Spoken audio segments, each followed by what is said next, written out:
bienvenidos a una edición más de Iglesia Camino Verdad de Vida en Buckeye, Arizona. Mi nombre es Pastor Héctor Supisi y estamos aquí para contestar las preguntas que nos hacen en la internet. Esto es un estudio avanzado para algunas personas que quieren aprender un poco más sobre cómo enseñar a los demás, ya sean maestros o pastores que sean nuevos o pastores que quieran refrescar su memoria en ciertas cosas. También les pedimos a las personas que no saben de cristianidad, que quieren aprender un poquito más sobre qué significa, qué seguimos, cómo pensamos. Todos estos estudios bíblicos que dejamos nosotros aquí son para que ustedes los usen gratuitamente. Nosotros no pedimos ayuda de ningún tipo de nadie. Gracias a Dios podemos con nuestro propio trabajo, mi familia y yo, pagar lo que se requiere para que estos estudios salgan al aire en nuestro canal de YouTube. Le damos gracias a las más de 65,000 personas que han visitado el canal, escuchado nuestros estudios y dejan preguntas aquí. Elegimos la pregunta basado en qué es lo que vamos a enseñar próximo, y aquí vamos a hablar hoy del juicio a los cristianos. La pregunta es ¿cómo juzga Dios a los cristianos? Porque hay un poquito de controversia en la Biblia con ciertos pasajes, y aquí vamos a formar un contraste entre lo que es el arrebato y la segunda venida de Cristo. En muchas religiones derivados de cristianismo que nosotros conocemos como denominaciones, sale la pregunta de cómo va a juzgar Dios a los cristianos cuando venga a juzgar al mundo. Ok, es importante entender en ciertas cosas como cristianos que la Biblia deja bien claro, y primero es entender que según la Biblia aún faltan dos venidas de Cristo. La primera es el arrebato, y es de lo que vamos a hablar primero, que está escrito en 1 de Tesalonicenses 4, del 16 al 17, y dice así: porque el Señor mismo con voz de mando, con voz de arcángel y con trompeta de Dios, descenderá del cielo, y los muertos en Cristo resucitarán primero. Luego nosotros, los que vivimos, los que hayamos quedado, seremos arrebatados juntamente con Él en las nubes para recibir al Señor en el aire, y así estaremos siempre con el Señor. Estoy leyendo de la Nueva Versión Internacional de la Biblia. No tengo problema con otras versiones de la Biblia dependiendo en qué versión sea, y si tienen alguna pregunta sobre una versión específica pueden preguntar aquí o en nuestro canal de YouTube.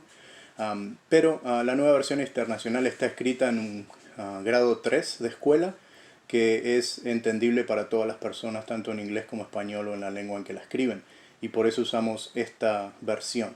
Ahora, hay varias cosas en esta escritura que nosotros tenemos que prestar atención y creer si somos cristianos. El arrebato, primero que nada, va a suceder en las nubes. Cristo no va a descender a la tierra durante el arrebato de la iglesia según la Biblia, sino que los cristianos vamos a ascender a Él. Eso es importante para que no se confunda el arrebato con la segunda venida de Cristo, ¿ok? Aquí tampoco hay juicio hacia nosotros los cristianos según la Escritura, sino que es el recibimiento de nuevos cuerpos, nuestros cuerpos celestiales. Podemos hablar un poquito más en profundidad en eso en otro tipo de estudio, qué significa un cuerpo celestial, pero el punto es que nosotros vamos a ser cambiados en el aire según la Biblia. Este cuerpo que ustedes ven ahora va a cambiar a un cuerpo celestial, ¿ok? Dentro de esta información que tenemos debemos entender que nuestro cuerpo terrestre que tenemos ahora va a cambiar completamente, y esto es importante entender. Nuestro físico, nuestro cerebro, nuestro corazón, todo lo que es parte de nuestro cuerpo va a cambiar a un cuerpo celestial. La pregunta de cómo juzga Dios a los cristianos, que muchos hoy en día se aterrorizan haciendo o no quieren hacer porque piensan, soy cristiano pero no soy perfecto, ¿cómo me va a juzgar Dios? Se queda un poquito nula perdón, en esta parte leyendo la escritura, porque al cambiar nuestro cuerpo, entonces también va a cambiar nuestro corazón, va a cambiar nuestra mente, va a cambiar todo lo que somos nosotros como personas. Por tanto, no hay nada que juzgar por parte de Dios, porque nuestro cuerpo va a ser perfecto, nuestro cerebro va a ser perfecto, nuestro corazón va a ser perfecto. Y hay preguntas de personas que se topan con esta parte de la Biblia sin entender el cambio corporal que vamos a pasar, que quita toda la imperfección. Y esta es la escritura de Mateo 25, del 31 al 46, que habla de que Dios va a juzgar a las ovejas y a las cabras y las va a separar. Entonces la gente piensa, o he escuchado pastores enseñar, que las ovejas somos nosotros y las cabras van a ser las personas que no creen. Y especulaciones podemos tener de todo tipo, pero es muy importante que la persona que se dice maestro o quiera enseñar las escrituras, las entienda primero en contexto con la Biblia y luego pase la información, porque lo de las ovejas y las cabras no tiene nada que ver con nosotros. Y les voy a leer esta escritura para que vean de qué hablo y explicar un poquito más. Aquí dice Mateo 25 del 31 al 46, cuando el Hijo del Hombre venga en su gloria con todos los ángeles, se sentará en su trono glorioso. Todas las naciones se reunirán delante de él, y él separará unos de otros, como separa el pastor las ovejas de las cabras. Pondrá a las ovejas a su derecha y las cabras a su izquierda. Entonces dirá el rey a los que están a su derecha: vengan ustedes, a quienes mi Padre ha bendecido, reciban su herencia, el reino preparado para ustedes desde la creación del mundo, porque tuve hambre y ustedes me dieron de comer, tuve sed, me dieron de beber, fui forastero y me dieron alojamiento, necesité ropa y me vistieron, estuve enfermo y me atendieron, estuve en la cárcel y me visitaron. Y contestarán los justos: Señor, ¿cuándo te vimos hambriento y te dimos alimento, o sediento y te dimos de beber? ¿Cuándo te vimos como forastero y te dimos alojamiento, o necesitado de ropa y te vestimos? ¿Cuándo te vimos enfermo o en la cárcel y te visitamos? El rey les responderá: les aseguro que todo lo que hicieron por uno de mis hermanos, aun por el más pequeño, lo hicieron por mí. Luego dirá a los que están a su izquierda: apártense de mí, malditos, al fuego eterno preparado para el diablo y sus ángeles, porque tuve hambre y no me dieron nada de comer, tuve sed y no me dieron nada de beber, fui forastero y no me dieron alojamiento, necesité ropa y no me vistieron, estuve enfermo y en la cárcel y no me atendieron. Ellos también le contestarán: Señor, ¿cuándo te vimos hambriento o sediento o forastero o necesitado de ropa o enfermo o en la cárcel y no te ayudamos? Él le responderá: les aseguro que todo lo que no hicieron por el más pequeño de mis hermanos, tampoco lo hicieron por mí. Aquellos irán al castigo eterno y los justos a la vida eterna. Esto hay que verlo un poquito en detalle, hay mucha información aquí, pero en relación con el estudio, en el arrebato de Cristo, Él se lleva a su iglesia y Él no llega a la tierra. Es importante ver esa parte. En la segunda venida de Cristo, Él llegará a la tierra, pero esto pasa después del arrebato. Es muy importante entender que la segunda venida de Cristo pasa después del arrebato. Para las personas que son pro milenio, esta es la creencia bíblica, que es lo que la Biblia explica. El arrebato es antes del milenio, es antes de la tribulación. Y para los que son post-tribulación o post-milenio, el arrebato, según la Biblia, ya pasó. Entonces hay que entender esta parte un poquito mejor para entender la diferencia entre el arrebato, cuando nos encontramos con Cristo en el cielo, y la segunda venida de Cristo, cuando Cristo viene a juzgar a las naciones. Y aquí dicen, por ejemplo, le voy a explicar aquí en Zacarías 14:4, donde dice: en aquel día pondrá el Señor su pie en el monte de los olivos, que se encuentra al este de Jerusalén.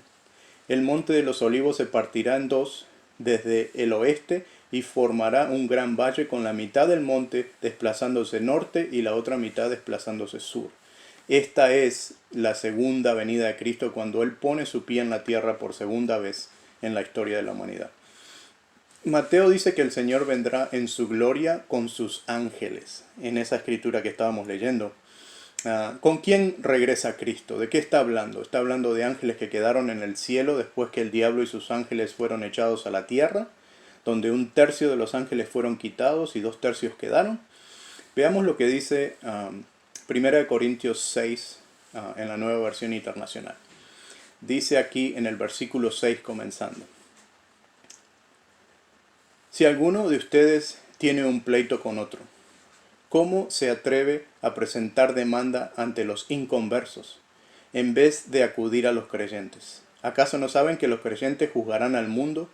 Y si ustedes han de juzgar al mundo, ¿cómo van a ser capaces de juzgar casos insignificantes? ¿No saben que aún a los ángeles juzgaremos nosotros? Aquí la Escritura habla de que los creyentes, nosotros los cristianos, después del arrebato, vamos a juzgar al mundo.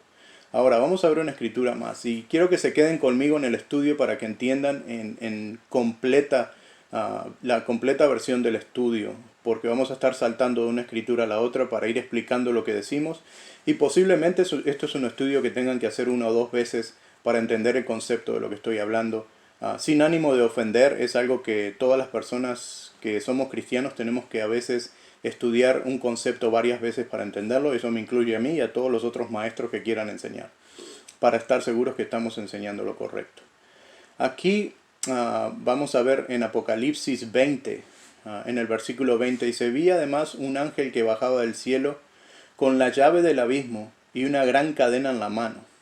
Sujetó al dragón, aquella serpiente antigua, que es el diablo y Satanás, y lo encadenó por 1000 años. Lo arrojó al abismo, lo encerró y tapó la salida para que no engañara más a las naciones, hasta que se cumplieron los 1000 años. Después habrá de ser soltado por un tiempo.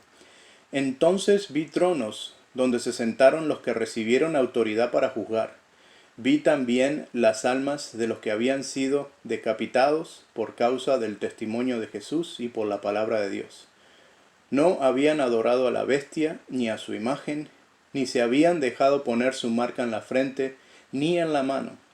Volvieron a vivir y reinaron con Cristo por 1000 años. Esta es la primera resurrección.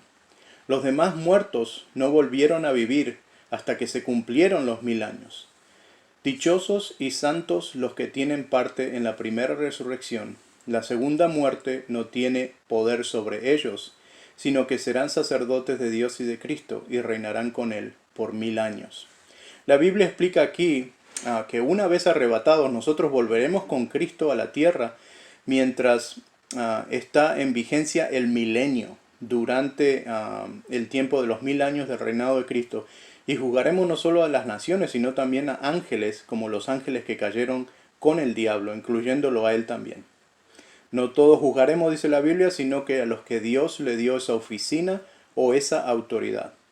Cuando Dios recompensa a los cristianos del arrebato, les da no solo un cuerpo nuevo, sino que autoridad para juzgar a las naciones con Cristo. Las personas que son separadas, ovejas de cabras que estábamos hablando en un principio, estas son las mismas personas que durante el milenio son juzgados basados en el arrebato y basados en que el arrebato ya pasó, en ese espacio de tiempo entre el arrebato y la segunda venida de Cristo, que es el final de la tribulación. Aún hay más personas vivas que van a cambiar su vida y entregarla a Cristo porque ellos fueron testigos del arrebato. Estos nuevos conversos también tienen el derecho a salvación. Ahora, no piensen que porque tengo la oportunidad de salvarme una vez que está terminada la tribulación, pasado el arrebato, no me fui con Cristo en el arrebato, pero me puedo ir al final, o sea que no importa cómo viva ahora, voy a tener otra chance. Tienen que tener la consideración de que la Biblia dice que la mayoría del mundo, o el 75% por lo menos del mundo, está muerto ya. Ya ha sido asesinado al regreso de Satán y por las diferentes sellos que se habla en Apocalipsis. Lea los 7 sellos y se va a dar cuenta de esto. La gran mayoría del mundo va a estar muerto para ese tiempo. Muy pocas personas van a quedar y esas son las personas que van a tener chance de salvarse. Pero una vez muertos, se acaba la chance de salvación. O sea que eso de esperar hasta el último minuto, que me ha tocado personas que he enseñado y han dicho, entonces si ese es el caso, no me voy en el arrebato, me espero. Cuidado porque puede que no llegue a tal punto su vida. Habrá salvación durante la tribulación porque la Biblia aquí claramente explica que las personas que están dentro de la tribulación antes del milenio tienen la posibilidad de salvarse y van a ser juzgados basado en cómo vivieron esa época y si honestamente el arrebato los afectó de alguna manera. Que es increíble si se ponen a pensar, perdón, si el arrebato es cierto y eso va a pasar y vamos a ser levantados en el aire con Cristo y desaparecer del mundo, y solo quedan las personas que no creían en Cristo o no tomaron en serio la cristianidad, y ellos van a ver que los cristianos desaparecen del mundo. Me sorprende que todavía va a haber personas que siguen sin creer, porque no todos se van a salvar según la Biblia después del arrebato. Es increíble, pero así es la gente, así es la terquedad de ciertas personas. Lean conmigo en el libro de Apocalipsis, 7 del 13 al 15. Dice: entonces los ancianos, y discúlpenme esta parte porque tengo todas mis notas en inglés y las estoy traduciendo al español. Entonces los ancianos, estos que están vestidos de blanco, yo pregunté quiénes son. Y me respondieron: estos son los que han de venir después de la gran tribulación, los que han lavado sus ropas y emblanquecido con la sangre del Cordero. Aquí está hablando que después de la tribulación, después del arrebato, hay personas que han emblanquecido sus ropas, que quiere decir que se han arrepentido de sus pecados y han recibido el perdón por intermedio de la sangre de Cristo.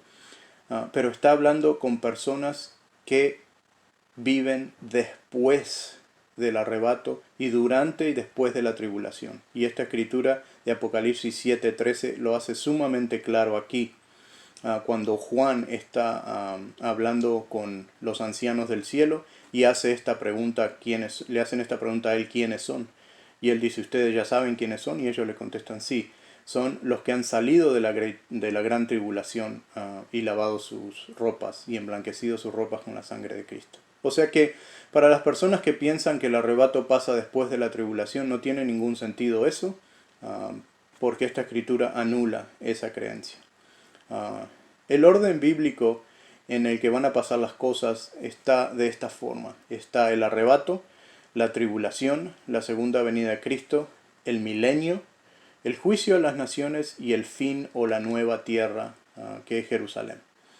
En Apocalipsis 21 habla de esto, en el versículo 21, dice: después vi un cielo nuevo y una tierra nueva, porque el primer cielo y la primera tierra habían dejado de existir, los mismos que el mar. Vi además la ciudad santa, la nueva Jerusalén, que bajaba del cielo, procedente de Dios, preparada como una novia hermosamente vestida para su prometido. Oí una potente voz que provenía del trono y decía: aquí entre los seres humanos está la morada de Dios. Él acampará en medio de ellos y ellos serán su pueblo. Dios mismo estará con ellos y será su Dios, y les enjuagará toda lágrima de los ojos. No habrá muerte, ni llanto, ni lamento, ni dolor, porque las primeras cosas han dejado de existir. Y aquí también hace claro que para la segunda venida de Cristo, cuando se termina la tribulación, cuando se termina el milenio, la muerte dejará de existir. Por tanto, no hay forma de que el arrebato pase después de la tribulación, porque hay personas de la tribulación que son salvados de la segunda muerte. Y esta escritura demuestra que el arrebato pasa antes de la tribulación. O sea, para las personas que piensan que van a pasar 7 años de tribulación en la Biblia y después el arrebato, eso es incorrecto. Los cristianos van a ser arrebatados antes de los 7 años de la tribulación y van a volver durante el milenio, después de la tribulación, a juzgar a las naciones junto con Cristo. En el juicio de Dios hacia los cristianos en el cielo, para contestar la pregunta inicial de cómo juzga Dios, se van a repartir 5 coronas. Y esto es una parte de lo que Dios va a repartir, porque Dios habla de que hay mansiones en el cielo con cuartos para todos nosotros que Jesús fue a preparar. Vamos a recibir un cuerpo incorruptible que va a durar para siempre, un cuerpo celestial. Vamos a recibir ropas diferentes y también habla de que vamos a recibir coronas, entre otras cosas, pero vamos a concentrarnos un poquito aquí en las coronas. Voy a darles una idea de las 5 coronas básicas. Ustedes pueden estudiarlo más a fondo, ¿ok? Pero las coronas que se van a repartir en ese tiempo a los cristianos son la incorruptible, que habla de eso en 1 Corintios 9, del 24 al 25. Aquellos que corrieron hasta el fin y se sacrificaron en la carne. Esa es la corona incorruptible. Y 1 Corintios dice: ¿no saben que en una carrera todos los corredores corren y compiten, pero solo uno obtiene el premio? Corran pues de tal modo que lo obtengan. Todos los deportistas se entrenan con mucha disciplina. Ellos lo hacen para obtener un premio que se echa a perder. Dinero, fama, por ejemplo. En cambio, para uno dura para siempre. Esa corona incorruptible que vamos a recibir las personas, o van a recibir las personas, nadie sabe exactamente qué corona le toque, pero puede tocarle más de una corona a cada persona. La incorruptible de Primera de Corintios es para las personas que no solo se molestaron en leer la Biblia, aprender la Biblia, disciplinarse por intermedio de la Biblia, arrepentirse basados en enseñanza de la Biblia, sino que hasta el final de que venga Jesús, mantuvieron esa disciplina. Y esto puede ser el final del arrebato o puede ser después de la tribulación. La segunda corona es la corona de la alegría, que habla Primera de Tesalonias 2 al 10, y la alegría o las buenas noticias es los que compartieron su fe y ganaron almas para Cristo. Dios, y ustedes me son testigos, dice la Escritura, de que nos comportamos entre ustedes como los creyentes en una forma santa, justa e irreprochable. O sea que no solo se usa el término compartir su fe o dar testimonio, hablar con otras personas, compartir estudios como estamos haciendo aquí, ganar almas para Cristo, bautizar personas, hacer cristianos, sino la conducta irreprochable de esa persona frente a los demás. Si su vecino puede decir, yo lo veo irse a la iglesia los domingos, yo sé que es cristiano, pero si su vecino lo encuentra entre prostitutas, o lo encuentra borracho, o lo encuentra fumando, o lo encuentra peleándose con su mujer, lo encuentra manejando como un loco, y otras 1000 cosas, usted no está dando el testimonio con su vida, que Cristo dice es merecedor de una corona. O sea que a esas personas que lograron formar esas cosas, Dios le va a dar una corona aparte. Ahora, déjeme explicar una cosa. No todos vamos a recibir todas las coronas. Y en sí, no todos vamos a recibir coronas. Porque hay personas que van a salvarse por su arrepentimiento, por haber creído en Cristo, pero no van a pasar más allá de ese tipo de galardón o recibir coronas por una cierta cosa. Van a ganar su vida eterna, van a recibir la corona de la vida. Y esa es la de Santiago 1:12, dice, para los que sobrellevaron la tentación y tribulación o murieron por causa de Cristo. Hay muchos cristianos alrededor del mundo, como en China, en África, que mueren por ser cristianos, incluyendo a Pablo de la Biblia. Todos los apóstoles de una manera o de otra pagaron con su vida al seguir a Cristo. Esas personas van a recibir la corona de la vida, pero también la de la vida eterna se le va a dar a todos los cristianos. ¿Okay? Dichoso el que recibe, dice Santiago 1:12, la tentación, porque al salir aprobado recibirá la corona de la vida que Dios ha prometido a quienes lo aman. O sea que las tentaciones que nosotros recibimos es una de las formas en que nosotros ganamos la corona. ¿Y quién no tiene tentaciones a la cual cae? La tentación de no compartir su fe, ni siquiera estoy hablando de robar ni nada por el estilo, pero tentaciones de tener miedo a hablar con una persona de Dios porque hay otras personas escuchando en la fila en el supermercado o en la calle donde hay mucha gente, y nos echamos para atrás y no compartimos nuestra fe con las personas porque nos da miedo a cómo nos vamos a ver. A eso me refiero. Y no estamos hablando de personas que son maleducadas, por ejemplo en Facebook o en diferentes redes sociales, donde las personas inyectan odio y maldad en el nombre de Dios, diciendo soy cristiano, por tanto los homosexuales deben todos meterlos en un agujero y quemarlos, o matarlos, o ahogarlos. La corona que estábamos hablando anteriormente habla de cómo nos comportamos nosotros frente a los demás, la corona de la alegría. Y eso describe nuestra forma de ser como cristianos ante las demás personas. Y hay que tener cuidado de lo que hablamos en las redes sociales, porque el 99% de los cristianos que están en las redes sociales ahora están peleándose con otros cristianos y con otras personas debido a las diferentes cosas que están pasando en el mundo y debido a las diferentes tendencias de otras personas a su libre albedrío de no creer en Dios. Y hay que mantener en mente que si Dios da libre albedrío a las personas de ser quienes son y creer lo que quieran, ¿qué derecho tenemos nosotros para ponernos a juzgar? Vamos a pasar a la siguiente corona número 4, que es la corona de justicia. Segunda de Timoteo 4:8, los que ansiosamente esperan la venida de Cristo.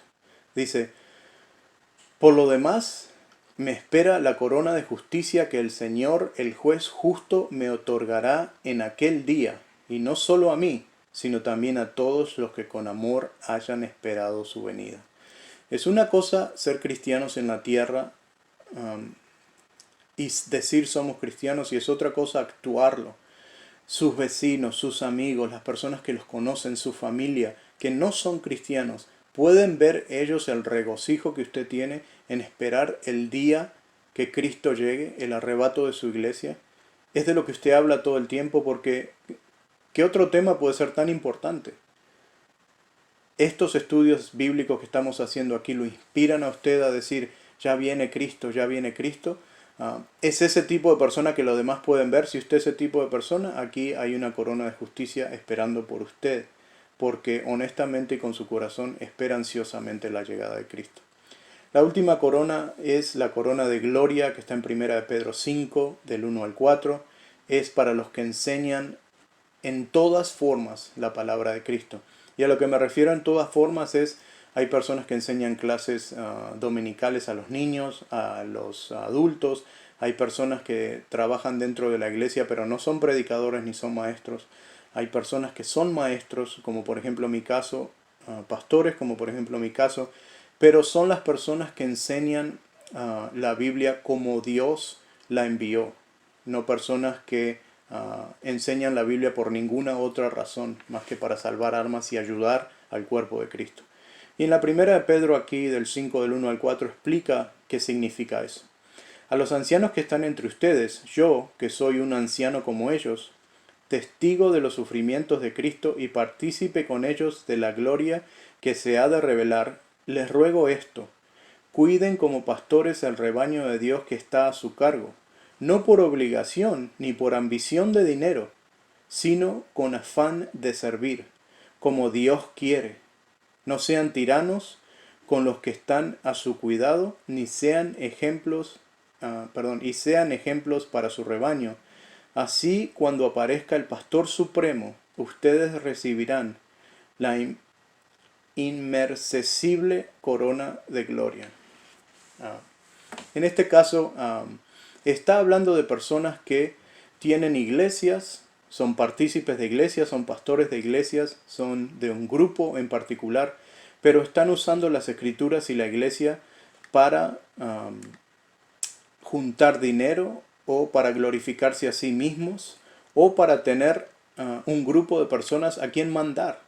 Y aquí estamos hablando hasta el cansancio, creo que esto es estudio 16, 17, 18, no me acuerdo en este momento, pero en todos los estudios he estado tratando de mencionar este tema en particular, donde las personas que esperan recibir una corona de gloria están en las iglesias para sacarle el dinero a las personas.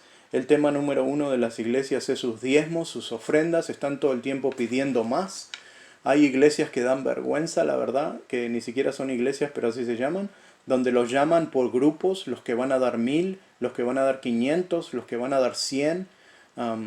Hay iglesias que obligan a la gente a dar un porcentaje de lo que el pastor o el comité de la iglesia decide que deben dar. Hay lugares donde colectan el dinero que se entrega a las iglesias como ofrenda y no lo reportan a las personas, ni se reporta qué se hace con ese dinero. La mayoría de las personas saben lo que dan, pero no saben cuánto se junta en total, no saben qué se hace con ese dinero.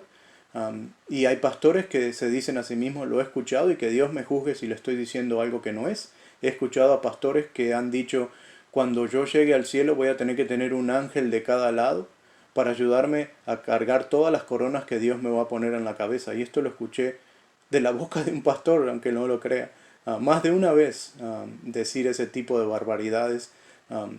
Lo que yo les quiero explicar con esto es que sí hay coronas, sí hay galardones para ciertas personas, sí hay personas que van a recibir autoridad para juzgar con Cristo.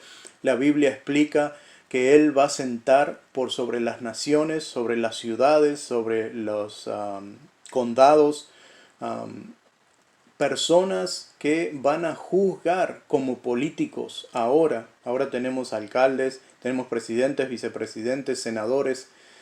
Esas oficinas de Dios van a ser dadas a los cristianos que fueron arrebatados con Él y tienen ahora la autoridad de juzgar a las naciones y van a reinar con Cristo por 1000 años durante el milenio antes de que venga la nueva Jerusalén de la que la Biblia habla.